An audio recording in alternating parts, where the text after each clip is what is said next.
¿Qué tal amigos? Muy buen día. Esta fecha es especial. Hoy inauguramos una nueva sección en la cual, bueno, pues se busca profundizar sobre perfiles de personas altamente profesionales y competitivas. Aquí, cuando menos en la región Laguna, el día de hoy tenemos a la distinguida doctora Araceli Sánchez Prado, quien nos hace el honor de inaugurar esta sección, en la cual, pues, lejos de lo que usualmente hacemos, que es ponernos a hablar y debatir sobre temas técnicos, pues vamos a ver un poco más sobre su historia de emprendimiento. La doctora es la directora general de la ASP Contadores. Y bueno, ella nos va a platicar un poco sobre cómo inicia la ASP Contadores, en qué se especializa, cuáles son el día o los problemas, los retos que día a día ve la ASP, qué cosas, qué áreas de oportunidad cree que hay dentro de la sociedad. Vamos a hablar de emprendimiento, vamos a hablar de orden empresarial. La doctora es una persona que se ha distinguido dentro del medio de contadores, entre otras muchas cosas, pues ha sido presidenta del Instituto Mexicano de Contadores Públicos aquí en La Laguna, ha estado en comisiones, ha estado también siendo reconocidas por la Cámara de Diputados, por la Cámara de Senadores, y bueno, de credenciales, la verdad es que no paramos. Araceli, ¿cómo estás? Pues muy feliz de recibir tu programa aquí en el ASP Contadores. Estoy muy honrada y bueno, pues lista para platicar porque a mí esa parte de echarle a la platicada, la verdad me encanta. Araceli, tu trayectoria profesional es muy amplia, es muy extensa, pero ¿en qué momento tú decides que todo tu conocimiento y experiencia profesional y técnica debe estar centrada en un despacho que tú encabezas y qué soluciones comienzas, pues, literalmente a vender al público, a la gente, a tus clientes? Pues ahí viene la cuestión y yo creo que eso es lo que lo hace bonito. Yo trabajaba en una empresa con muchos contadores, era contador de empresa. Y cuando tenía 34 años, un día el socio de un despacho muy importante platicaba con mi jefe, estábamos revisando la auditoría, justo por estas fechas de abril, los avances de la auditoría de ese año, y pues yo le empecé a rebatir, ¿no? Todo lo que me estaba diciendo, todos los asientos, yo no, ese está correcto por esto y por aquello. Y luego él dice, oye, pues a ti te gusta la auditoría. Le digo, sí, a mí me hubiera gustado ser auditora. Y me dice: "Ay, bueno, ¿y cuántos años tienes?". Y yo acaba de cumplir 34 en ese momento, le digo: 34. Me dice: "Ay, pues ya estás muy vieja para lo que nuestro despacho contrata. Es una pena". Y ahí quedó. Cuando él se retira, nos quedamos mi jefe y yo para platicar de los resultados de la reunión, pero él no estaba interesado en los resultados de la reunión, sino que me dice, estaba pensativo, me dice: "¿Sabes qué, Araceli? Sí es cierto, estás muy vieja". No, pues yo me sentí como que devastada, ¿no? Y me va a correr, estoy muy vieja, ya no sirvo aquí o qué. Me dice, no, él es una persona que es español, él no es mexicano, ama México, pero pues nació en otro lugar. Y me dice, no, es que este país es muy complicado con sus mujeres, no las cuida. Primero están jóvenes, luego tienen hijos, luego están muy viejas. O sea, nunca les premia el esfuerzo, el trabajo de la mujer. Y como eso no lo podemos cambiar ni tú ni yo, pues lo que necesitas hacer es poner un negocio. Pero otra vez, yo es que me vas a correr. No, no te voy a correr. Pero tienes que poner un negocio. Yo, pues que no tengo clientes. ¿Qué voy a hacer? Ya tienes clientes. ¿Cuáles? Yo voy a ser tu cliente.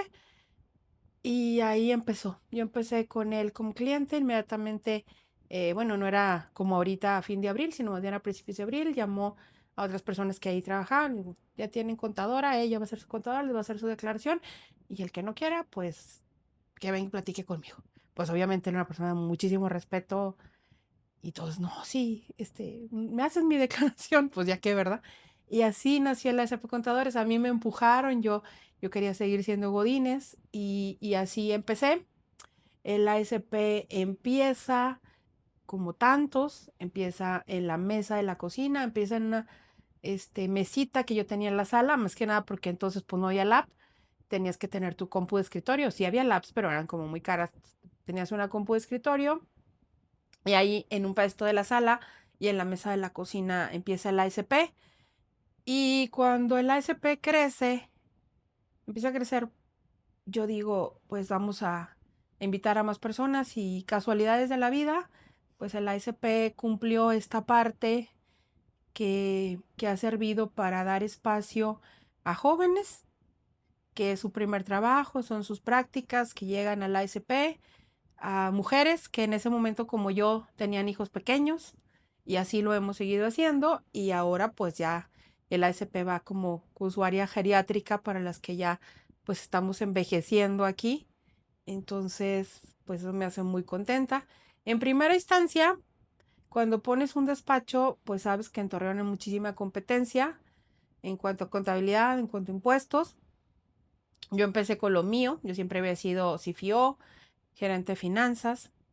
Entonces empecé a hacer proyectos financieros, proyectos de costos, y haciendo proyectos financieros, proyectos de costos, pues me di cuenta de que muchas contabilidades no están preparadas para eso, son contabilidades fiscales totalmente. Entonces empecé a reestructurar.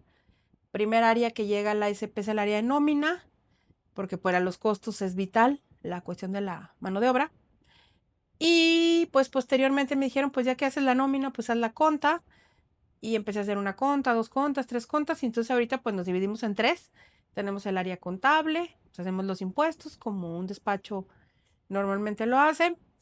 Tenemos la parte de nómina, la parte de seguridad social y pues nuestra esencia, lo que nos hace ser ASP Contadores, es la parte de costos y la parte de finanzas. Entonces pues así es como empezamos, pero licenciado, no fue ahora sí que el sueño de Araceli, ser emprendedora, sino como que la vida me llevó de refilón, pero te digo, ahora me hace muy feliz porque más que el dinero que puedas ganar o más que las cuestiones materiales que puedas tener, ha sido esa capacidad de decidir yo solita cuando se tiene que viajar, pues viajamos.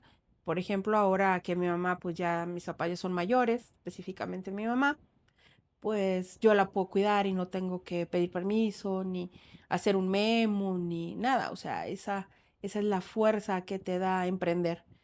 Hablaste de varias cosas que me llaman mucho la atención, ahorita lo vamos a retomar. Diríamos que esa conversación detonó en que tú tuvieras que emprender. Y a Ujú, partir de que emprendiste, si puedes hacernos ahorita la explicación, comenzaste a satisfacer dos tipos de necesidades, la contabilidad, y eso te llevó a encontrar como un nicho en cuanto a una contabilidad soportada financieramente y una contabilidad fiscal. ujú. Y al mismo tiempo hablaste de crecer.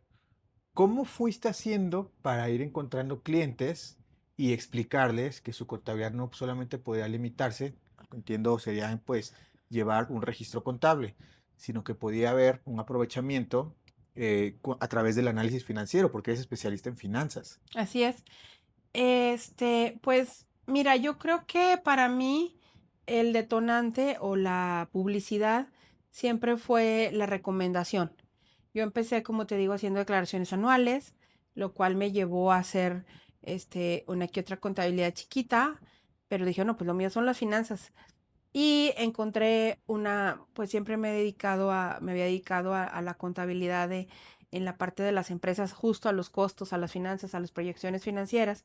Y entonces, oye, me dijeron que ya trabajas adicional a la empresa, pues estoy ya trabajando en la empresa. Mm. El ASP no, No estaba es algo que yo constituido. quiero platicar ahorita en estas cuestiones de emprendedor para quien quiere poner un negocio sin capital de trabajo como yo.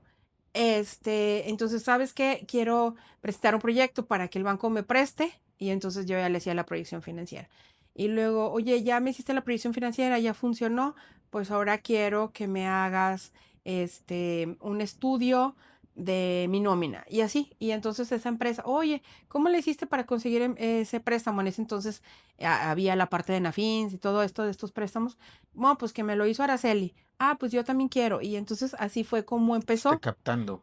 Pero aquí viene la cuestión. Si tú quieres emprender, primero tienes que ser muy sensato. Muy sensato, te voy a decir por qué. Tienes que hacer un análisis verdadero de tu situación económica. En mi caso, yo dije, yo necesito, por ponerte un ejemplo, 10 pesos para vivir. Mi empresa no me puede dar 10 pesos para vivir, me puede, o sea, está tan pequeña, me puede dar 2 pesos, pero lo primero es que de tu empresa tienes que comer, no decir, no, yo no puedo, yo no voy a cobrar. Cuando un emprendedor dice, yo no voy a cobrar, ya empezó mal el asunto. Entonces yo hice un cálculo de rentabilidad de mi empresa y dije, pues me puedo dar 2 pesos, ¿qué tengo que hacer? Pues tengo que seguir trabajando, tengo que tener dos trabajos, si quiero seguir con este proyecto de emprender. Y así, a medida que llegaban los clientes, pues el ASP sumaba un poco más, pero yo seguía trabajando y lo que hacía era reinvertirles utilidades y nada más tomaba un porcentaje muy pequeño en mi situación para que ustedes lo vean. El ASP pagaba los servicios de mi casa, para la luz, el agua, nada.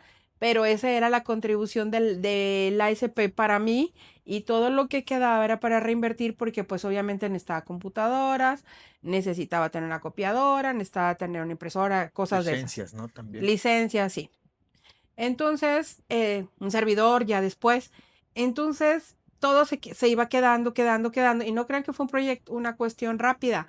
Esto me llevó 7 años de tener que tener hasta 2 trabajos adicionales a la SP Contadores, porque luego yo trabajaba en una empresa y luego trabajaba dando clases y eran 2 trabajos formales más el ASP, o sea, tenía 3, pero me quedaba claro que el ASP era mío y los otros eran como mientras.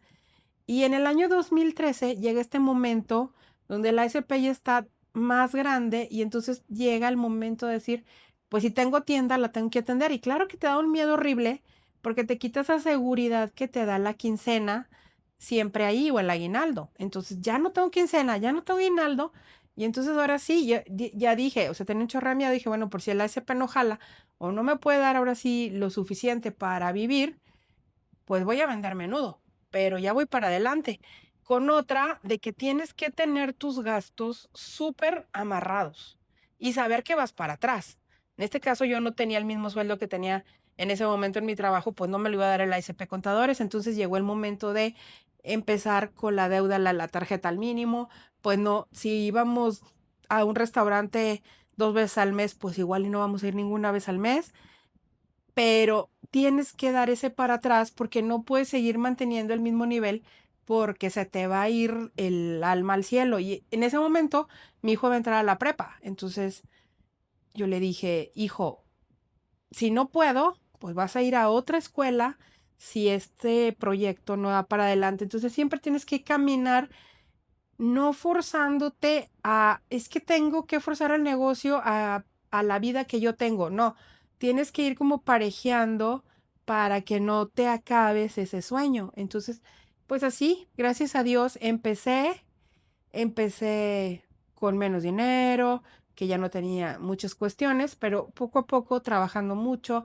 Si tengo que trabajar el sábado ni modo, tengo que trabajar el domingo ni modo, y así le fuimos dando hasta que fui logrando, acomodarme un poco más, un poco más, un poco más y salir de mi casa, porque esa era la primera. Ujú. Mi primera SP, como te dije, seguía estando en la sala de mi casa. Oye, Araceli, la verdad es que sí está muy padre esto que nos cuentas, pero yo a lo mejor podría ahí concluir algo. Hay diferentes tipos de emprendimiento, no todos emprendemos igual. O sea, yo, por ejemplo, que también trabajo mucho con emprendedores, pues me ha tocado ver emprendedores de segunda generación que no dejan de ser emprendedores. O sea, a pesar de que tengan a lo mejor un capital que los respalda, una generación atrás, aunque no sea el mismo giro, pero ya hay personas con experiencia de negocio y de empresa. Ese es un tipo de emprendimiento y no es, por supuesto, nada demeritable. Pero sí creo, a lo que tú me estás contando, tu emprendimiento fue de primera generación. ¿Qué quiero decir? Que tú fuiste una profesionista que dijiste, yo voy a empezar mi despacho. Ujú, Ese tipo de emprendimiento, y de verdad lo digo con mucho respeto, no es que valga más, pero hay que ser más valiente para hacerlo. ¿En qué forma? Pues porque como tú lo dices, vas aprendiendo en la medida que vas avanzando. Y si eres lo suficientemente visionario, pues puedes ir librando ciertos errores para que no tengas que sufrir las consecuencias, pero aún así sigues construyendo sobre tu emprendimiento. En este caso, ya que tocamos el tema de emprendimiento, me gustaría mucho pasar un poco al tema de la regulación, para algunos sobre regulación que hay en México y en tu experiencia tanto propia como de todos los emprendedores que has asesorado, ¿cuál es esa debilidad o falta de comunicación entre las autoridades que regulan y el emprendedor? Porque hay mucho emprendedor, más los de primera generación, que somos, lo digo, somos más ciegos al empezar porque estamos nosotros abriendo la brecha, desconocemos muchas cuestiones de autoridades, de regulaciones. de licencias, de números, de impuestos. ¿Por qué crees que en México como que muchos emprendimientos de primera generación chocan de frente con este lenguaje y se truncan muchas aspiraciones empresariales? Mira, yo trabajé mucho en incubadoras y entonces, pues ahí conocí a muchos emprendedores. Aparte, déjenme decirles que en el ASP, pues siempre hay como un espacio para quien emprende, ¿no? Y esa cuestión es difícil pasar del sueño a la realidad. Ese sueño que tú tienes de poner, como me decía un muchacho, quiero poner un restaurante de Jurassic Park. Y yo le decía, pues, ¿cuánto dinero tienes? ¿Cuánto capital de trabajo tienes para poner un Jurassic Park en Torreón? Y me decía, 10,000 pesos. Dices, bueno, pues no alcanza para poner un restaurante de Jurassic Park. Y luego viene la parte de los impuestos, que es la parte, o la parte legal, fiscal, de seguridad social. Y esa parte como que no la quieres saber. Tú crees que eso es para los grandes. O sea, ya después llegará. Pues no, la parte fiscal, legal, de seguridad social está ahí desde el presente, pero tiene que ver con la cultura tributaria que no tenemos. O sea, tú puedes tener cualquier régimen de las personas físicas y tener muchísimos estudios y no saber cuál es tu régimen fiscal o no saber cuáles son tus obligaciones. Y eso es algo que yo vivo mucho, no nada más en los emprendedores. Entonces, cuando tú quieres emprender, tienes que saber que esa parte que no te gusta, esa parte de las finanzas y esa parte de los impuestos, tienen que tener un espacio. Desde mi punto de vista, las empresas cierran justo porque tú empiezas a hacer negocios con el corazón. Yo creo que va a funcionar. Creo que este producto va a pegar. Considero, me dijeron, al vecino le fue bien, pero no te pones a hacer un plan de negocios con escenarios que te digan qué pasaría si algo pasa. Y entonces ahí es donde viene la cuestión. Luego tampoco te quieres acercar a un contador para que te explique cuáles serán tus obligaciones. Y lo que yo siempre digo es, ya lo he dicho también cuando he platicado contigo en otros programas, la cosa es que las finanzas y los costos tienen una magia, tienen una bola de cristal o un poder sobrenatural que te dice a cómo debes de vender para que incluidos los impuestos el negocio funcione. Pero nada más que los costos son muchos numeritos y es una plantilla Excel que a veces los emprendedores no quieren ver. Y entonces dicen, no, yo voy a vender esta gordita o este pastel a 200 pesos porque así la vende el vecino. Pero es que a lo mejor el vecino tiene otro proceso, otro proveedor, otra manera, que no necesariamente son las tuyas, otra estufa. Y entonces a lo mejor a ti te sale infinitamente más cara y 200 no es suficiente.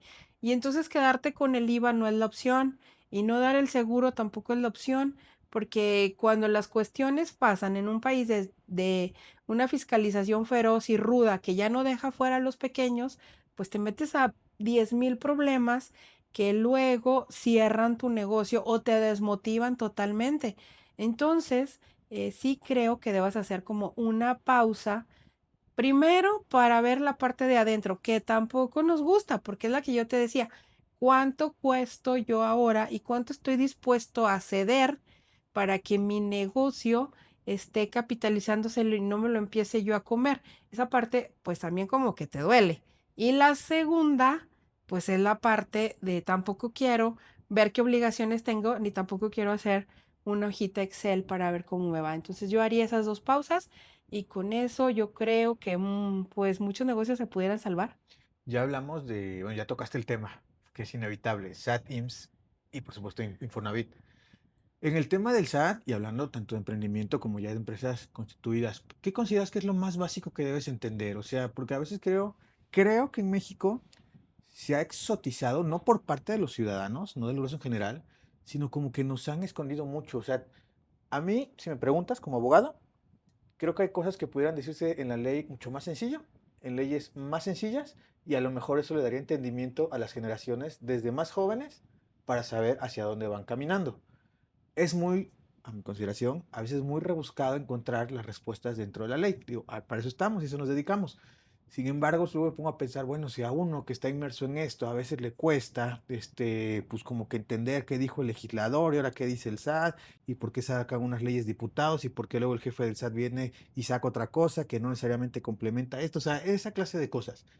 Pero quitando esa parte que ya es muy técnica y muy profesional, ¿cuáles serían para Araceli los básicos del SAT en el tema de cualquier empresa, emprendedores o ya empresas establecidas? Porque a veces los accionistas, pues pareciera que delegan todo y que ya por eso no están obligados ni siquiera a digerir un poco lo que trata el tema de los SAT, del SAT. Pues yo lo resumo en cuestión del SAT y de todas, pero empezando por el SAT, lo resumo en bien fácil, en una frase.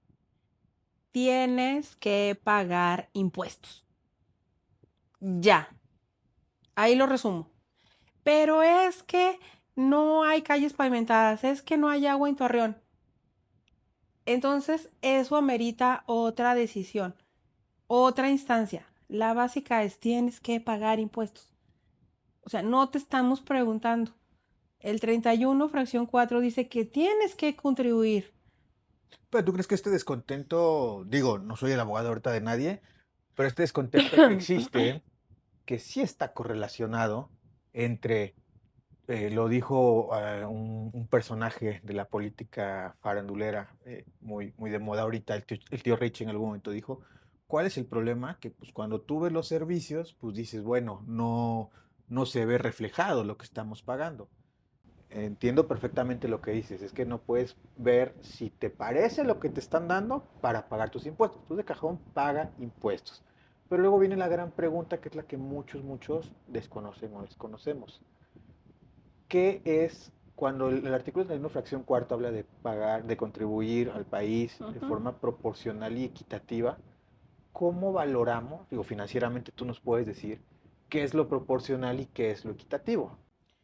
Lo que pasa es justo lo que yo te acabo de decir.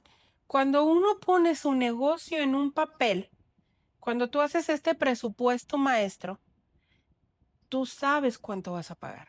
Tú decides cuánto vas a pagar. Porque los impuestos en México son autodeterminables. Entonces tú dices, yo tengo estas ventas, yo tengo estos costos y estos gastos, hago todo mi proceso, entonces yo ya sé cuánto voy a pagar. Yo ya sé. Y si entonces tomo a la buena las posibilidades que pone el gobierno para mí, pues yo puedo optimizar ese pago dentro del marco legal. Pero para eso tengo que conocer mis números desde antes. ¿Qué pasa si vendo 10, si vendo 20, si vendo 15, si no vendo nada? Tengo que conocer esa parte. Entonces, ahí nace todo con el subrayado de que hay que pagar impuestos. Bueno, no hay agua, pues hay que tomar una solución tengo que acudir con la instancia que corresponda. Que no funcione, bueno, pero la instancia que está sería ir con tu diputado, por ejemplo, yo no sé, y entonces hacer por ahí. No funciona. ¿Qué te digo? Pero en el marco legal, ese es el camino, ¿no? Cuando algo no funciona en el gobierno. A acercarte, bueno, ahora que anda en la Casa de Diputados, ahí me quedé yo así, en serio. Esta es su casa, porque es la casa del pueblo. Yo, hombre, haberlo Claro que dicho sí. antes para hacer una fiestita aquí. Ajá. Entonces, esa es la cuestión. Se supone que ellos son tu voz, entonces pues tendríamos que estarlos atosigando para que las cosas funcionaran o buscar otra instancia. Pero de que tú tomes la ley por la mano y digas no pago, pues no, porque lo sabes bien. Como está ahorita la situación, lo único que te vas a meter es 10,000 problemas y aunque tú estarías feliz de ayudarlos y que tu negocio creciera exponencialmente, pues como que no sería la cuestión, ¿verdad? Pero siendo completamente imparciales, podríamos decir que del lado del contribuyente, el pie que cojeamos es que no nos gusta, nos parece injusto pagar impuestos. Ahora, nivelando la balanza, ¿qué errores, ahorita vamos a hablar de aciertos, pero qué errores crees que hay dentro de la cancha del SAT? Que digas, pues que también SAT, tú no ayudas. Es que la verdad el SAT es sin clemencia. Esa parte de tener oídos sordos. Entendemos que el gobierno pues ha tenido 10,000 problemas con los grandes contribuyentes, pero no todo el mundo puede ser medido igual. El hecho de que no quiere escuchar a los pequeños, desde mi punto de vista, es el pecado del gobierno ahora. El no dar facilidades para los chiquitos, el querer explicar con las mismas palabras a quien tiene 5 abogados, 4 contadores y a quien va con su gorra en la mano a preguntar por qué ese requerimiento, esa es el pecado. Los han capacitado para contestar las preguntas de la misma manera y tú sabes que así no se puede. Entonces esa cerrazón del gobierno hacia el contribuyente es el pecado del gobierno desde mi punto de vista. O sea, aplicar la literalidad parejo. Yo recuerdo, y creo que en algún momento ya lo habíamos platicado, cuando salió este plan nacional, que era como que grandes oportunidades con incentivos fiscales para que no se escapara la inversión de México. No sé si lo platicamos este año o el año pasado, pero ya habíamos comentado tú y yo el tema. Dices, está muy padre el plan, pero pues no están pensando en pymes. O sea, está muy padre tu plan, pero para eso necesito traer no sé cuánto en el banco y cuánto de infraestructura y tener tal o cual equipo. Pero ¿y las pymes, apá? O sea, El 98% de este país se mueve por nosotros los pequeñitos. Entonces debería de haber como más voz para las pymes y el gobierno podrá decir muchas cosas, pero la verdad es que no hay ese espacio. pero ¿qué te puede decir el gobierno? Por ejemplo, creamos el Recico, que antes eran los pequeños contribuyentes, el RIF, todo eso. ¿Tú crees que esas medidas alcanzan? Porque el Recico, por ejemplo, te lo No, vendieron como hombre, algo que te iba a hacer no la necesitas completa. conta. Y Exactamente, ahora necesitas conta, abogado y nutriólogo para hacer reciclo. exactamente. Entonces, ¿tú crees que el gran error del SAT es como que está deshumanizado? ¿O cómo podríamos No comentarlo? está deshumanizado. El gobierno necesita recursos y pues obviamente sabemos, no se están generando en la medida que se necesitan y no es que yo sea X, yo solamente estoy diciendo porque hay déficit fiscal. Si hay déficit fiscal, pues hay más gastos que ingresos, eso no hay Sí, o sea, no para estás dónde. hablando desde una postura No, política, estás no, hablando numéricamente. nomás estoy haciéndolo así. Entonces al gobierno le falta lana y está buscando de dónde la saca, punto. Nada más que esa parte, pues, está haciendo una cosa que a mí me preocupa muchísimo, está empujando al país a la informalidad y luego con otra, al informal, no se le castiga igual que al formal. Al formal se le persigue, se le restringe los sellos, se le saca la lengua, se le mandan muchos correos, se le tiene bien apachurrado. Y al informal, pues, está todas margaritas, entonces esa parte no. Tocaste una fibra sensible para el empresariado, ya hablando de grandes y pequeñas empresas. La informalidad. Esa, ¿cuál sería la incomodidad más grande del empresario formal? ¿Cuál sería su mayor frustración? Lo que mencionabas de que a mí me persiguen con correos el viernes a las 9 de la noche y luego ya no puedo facturar otro, etcétera. Y los informales exactamente qué aportan para que el gobierno les tenga la consideración. Porque también si te vas del lado de la informalidad, pues Votos. ellos, exactamente, o sea, ellos viven con el miedo de que como no están informales, en algún momento pudieran llegar y quitarles la mercancía, por decirlo menos. Desplazarlos de alguna zona en la que estén vendiendo. Pero no estás hablando de eso, licenciado, estás hablando de gente que vende en redes, que no Ah, les sí, puedes quitar claro. la mercancía y esos son muy fuertes. O gente simplemente que tiene su local y a menos de que llegue Secretaría de Finanzas, que es el que trae ahorita la campaña de casa por casa, pues ahí siguen vendiendo sin tener a los empleados en el seguro, sin estar dados de alta, sin esto, sin aquello. Entonces, la informalidad está en todos lados ya. Pero ¿crees que requiera medidas coercitivas? Porque las medidas que toman contra la informalidad son invitaciones. Sí, son Hágase leves. formal, le voy a poner un régimen muy cómodo, no va a necesitar contador. Te doy, sí vas a necesitar contador, te van a meter el redil, No, pero te eso es doy lo que ellos como, te dicen. O te sea, doy como plazos y hago como la vista gorda. ¿crees que funciona eso? ¿Tú has conocido a alguien que diga, yo era informal y me iba a todo dar aquí con mi puesto de gorditas, pero vi que hay un plan para formalizarnos, lo que automáticamente representa que tengo que pagar impuestos y reportarme al SAT? Y se me hace que es buena idea. Voy a ir ahora con mi negocio No, informal. Yo no conozco a no, nadie, ¿eh? no, yo lo que sí conozco es informales que se la estaban pasando muy bien y de repente llegó, por ejemplo, la Secretaría de Finanzas, trabajando en colaboración con el SAT para invitarlos a darse de alta, hizo pena de que te cierro, o te multo, y bueno, pues ya, muchos reciclos nacieron.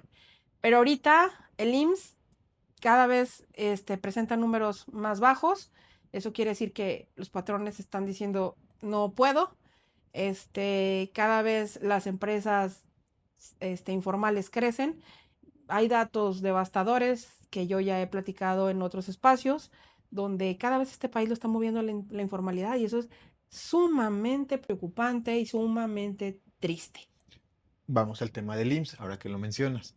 ¿Cuál sería la balanza en el IMSS? Como yo lo veo, Aarón Huerta, si tú le preguntas a un patrón, te va a decir, es caro, no es eficiente, no da buen servicio, no hay medicinas, eso dicen, no estoy hablando ni con fibias ni filias políticas.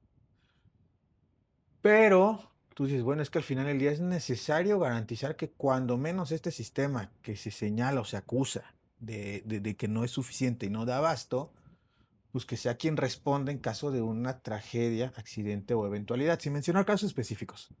No, no, ¿Cuáles mira, serían los pros y el contra, no del IMSS como tal, sino de la percepción? O sea, ¿qué voces has escuchado a favor y en contra? O tú que conoces emprendedores, empresarios, que se quejan del IMSS. Y tú que dices, pero es que esto es bueno del IMSS. mira, las quejas son las mismas, ni siquiera me voy a meter en eso. Pero, ¿qué sería lo bueno? Primero, tú tienes trabajadores. Así es la palabra. Es gente que colabora contigo, gente que se la rifa contigo en cada día, que hace que el negocio funcione.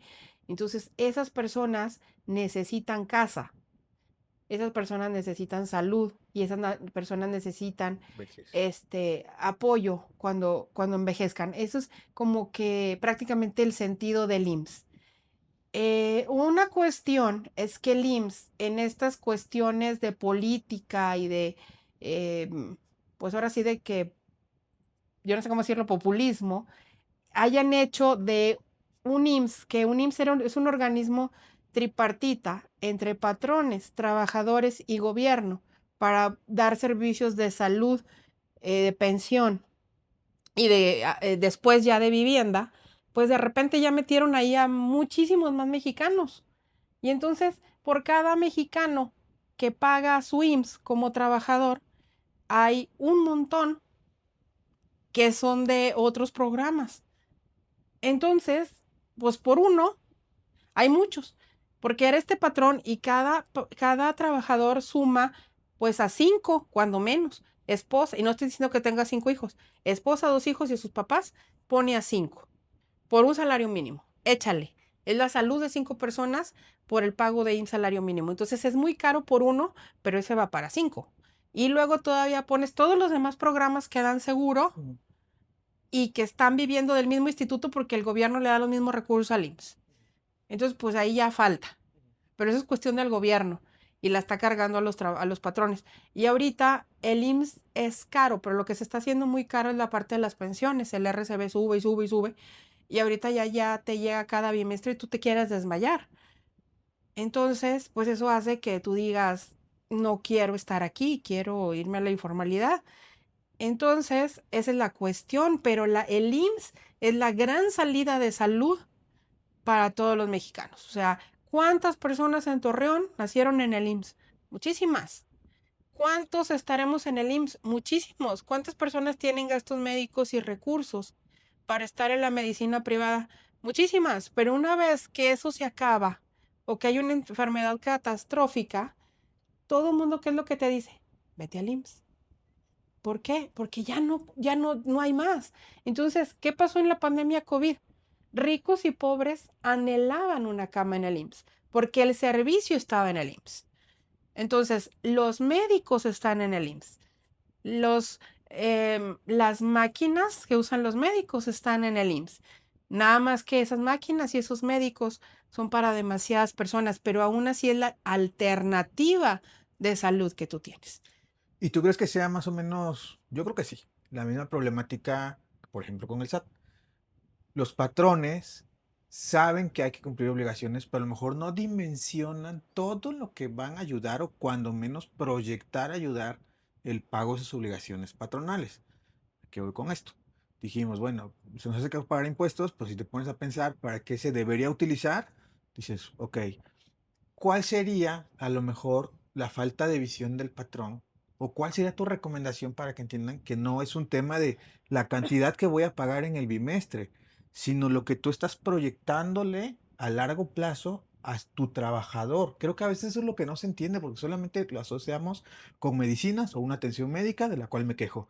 Pero tocaste el tema de que ya cuando ya esté viejillo, ese historial de pago patronales es lo que a mí me va cuando vamos a garantizar como se dice, el salario, ay, se me fue, el mínimo vital. La renta vitalicia, la pensión mínima Exactamente. garantizada. Es que mira, hay que poner esa parte ahí, o sea, no me gusta, me duele, soy emprendedora, pagar cala hasta el fondo, pero es parte de mi responsabilidad, de este compromiso que yo asumí como emprendedor. Claro que lo veo y digo, no puede ser, no puede ser, es demasiado, es muchísimo dinero.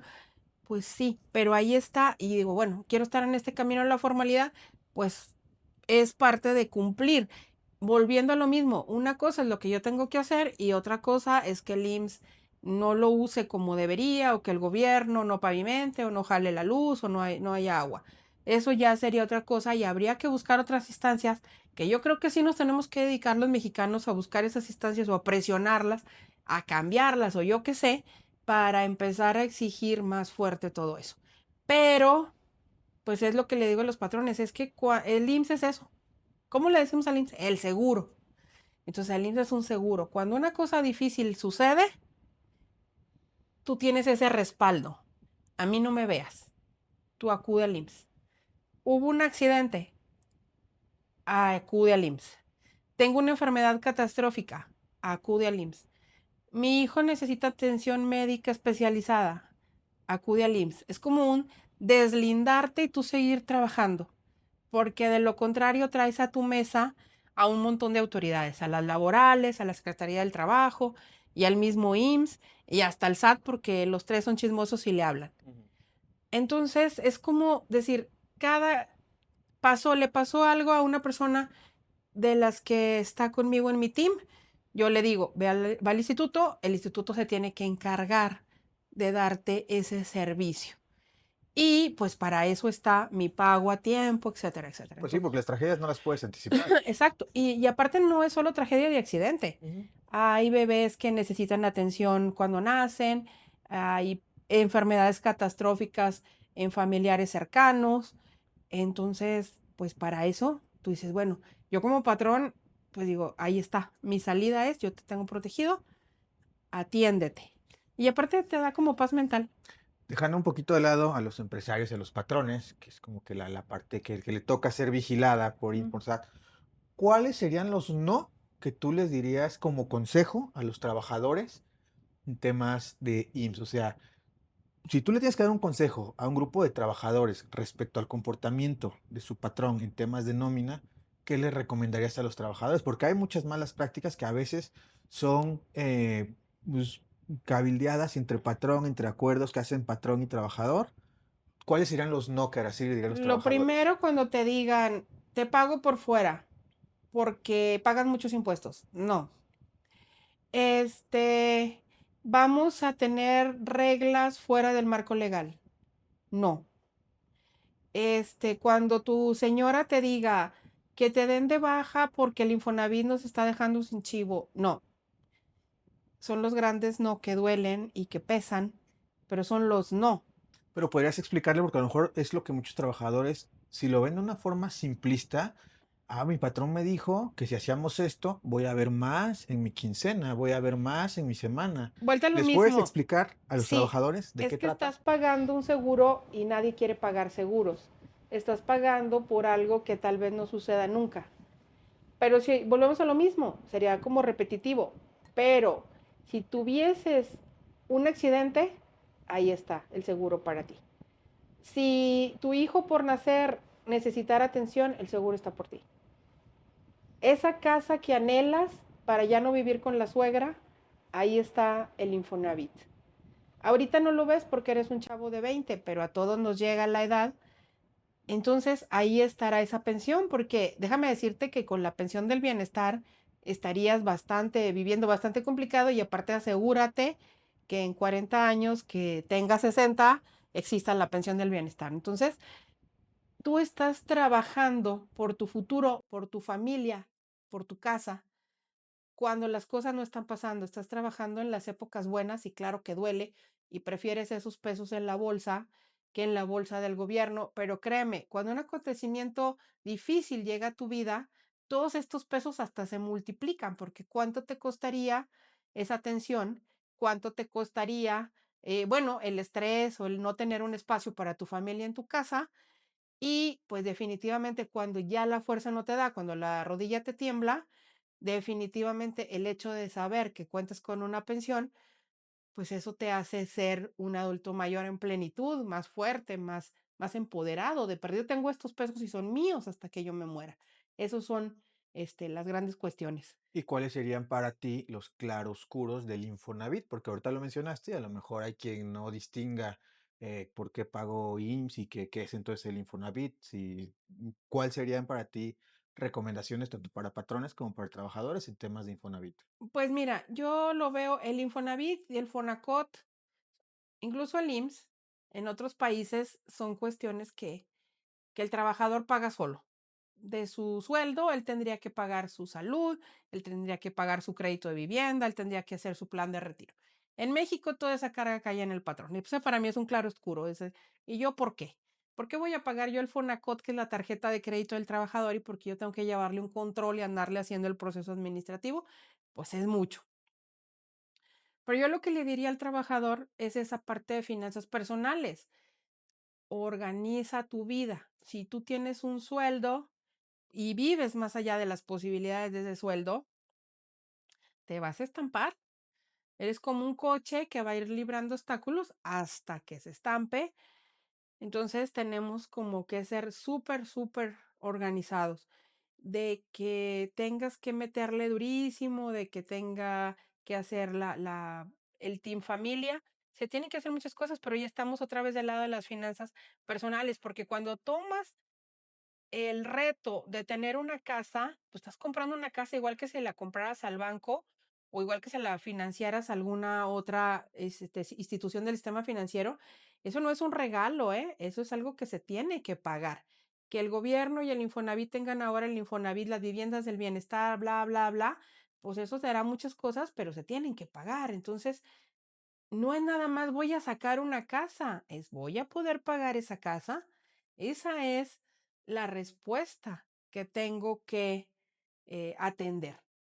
¿Qué tanto me va a impactar esos 800 pesos por semana que voy a firmar por 30 años? ¿Qué voy a tener que hacer para conseguir esos 3,200 pesos que se están yendo? Pero no se están yendo a la basura, se están yendo a tu casa. Ok.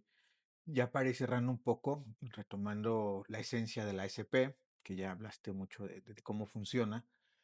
¿Cuál es la área de la ASP que más te encanta? Porque digo, es como los abogados, ¿no? De que, bueno, litigamos a lo mejor 2 3 materias, pero hay una en particular, y de esa una en particular, hay algún tipo de juicio que nos gusta más. En el tema de la ASP, de todos los servicios que brinda, ¿cuál es la parte que más disfruta Araceli? Pues mira, yo los disfruto todos, porque los que están son porque me gustan, pero si hubieran 2 que siempre se pelean por ser el top en mi alma y en mi corazón, pues uno es las finanzas, porque esa soy yo soy la Miss de finanzas, pero hay otro que me ha llevado a querer ser tu colega, no seré jamás tan buena como tú, pero es la parte de nómina.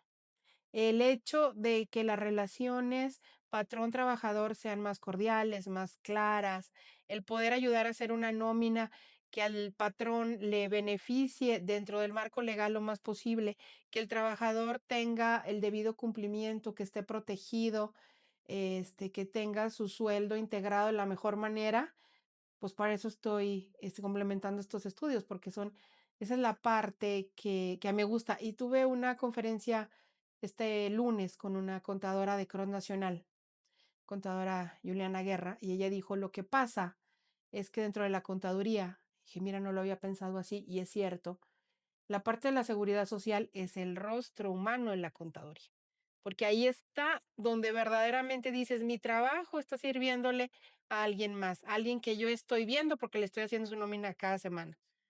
Entonces, esas 2 partes son las partes de la ASP que ¿Qué más? que a mí la verdad me superencantan todas, ¿verdad? Incluso hasta la vigilancia profunda. No, no te creas, esa no me No, esa gusta no tanto. está padre. No está padre.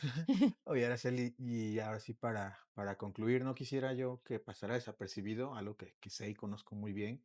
¿Has impulsado ahorita que dijiste que estuviste con una contadora, me acordé, has impulsado de alguna manera muy fuertemente el rol de la mujer en la contabilidad y es más recientemente, creo que le acabas de dar un empujón más fuerte todavía.